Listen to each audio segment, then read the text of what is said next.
local out there about his Spanish. Other end of left on the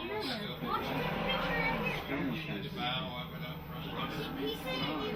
We all have a name Florida. Today, I'm getting ready to immerse myself deep inside the waters of Silver Springs. I earnestly hope my explorations and maps help people gradually understand the value of upland recharge areas where rainfall seeps through the earth and soft limestone. My point is to graphically alert others to the extensive underground journeys in which this water can flow for miles before it emerges as a spring. As it does, it may travel under septic tanks, fertilized land, and many, many wells. The cool part of the springs is they're kind of like a time capsule. Like right behind me here at Silver Springs, underneath the water, underneath the silt, underneath the algae is a vast array of artifacts from the whole history of Florida, from 40 million years ago to today. All the things that went in the water and were created in the geology. This is a mastodon tooth.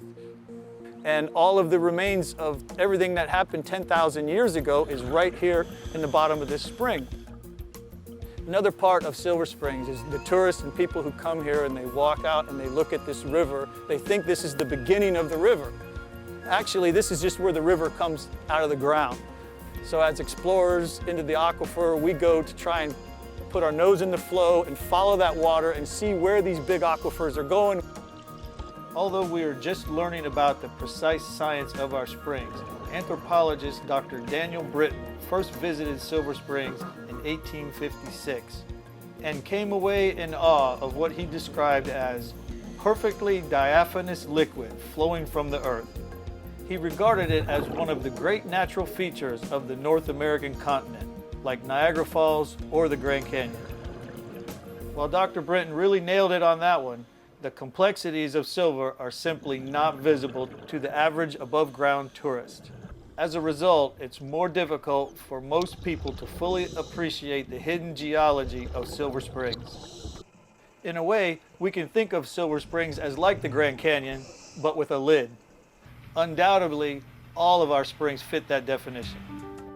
Here, in one of my maps, we can see the configurations of the dark and hidden water-filled tunnels that feed the powerful Silver Glen Springs in the Ocala National Forest before it emerges from the earth. Regardless of their size, our springs spend an essential portion of their existence meandering through the darkness of the limestone. This is as true for the powerful first magnitude springs as it is for the smaller and more remote springs, some of which are still being discovered.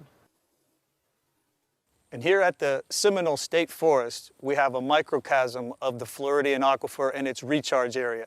Right over here is a very natural recharge area where all the rainwater comes down on this sand hill and runs underground and seeps out at the springs and the little rivers that we're getting ready to go walk to down here. Where you can take this model and really learn from it of how it works and where it goes and how easy it is to get polluted.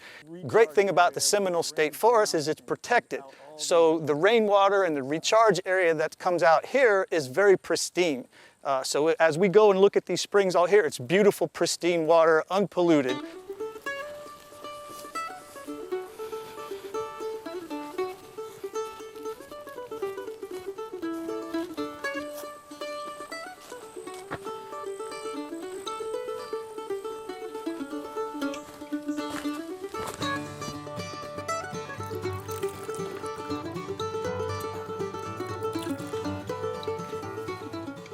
Such a beautiful slice of undisturbed Florida. Beautiful, pristine water coming out of a 5th magnitude spring, which is just as important as a 1st magnitude spring. Florida's sea bottom past is the fossils, the parts that made up the limestone. Some places they're scattered everywhere. Like here, we can just dig up in a handful of muck. Look at that. And there's riddled with fossils from a past age, Florida's sea bottom past. Here it's shark's teeth.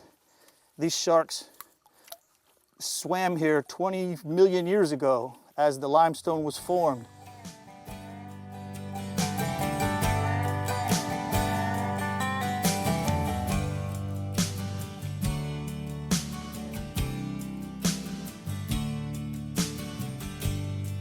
So here at another remote part of Florida, Boulder Spring, deep within the Seminole State Forest, miles from anything, it's a really good spot to see the gravitational flow of the water coming right out of the side of the hill.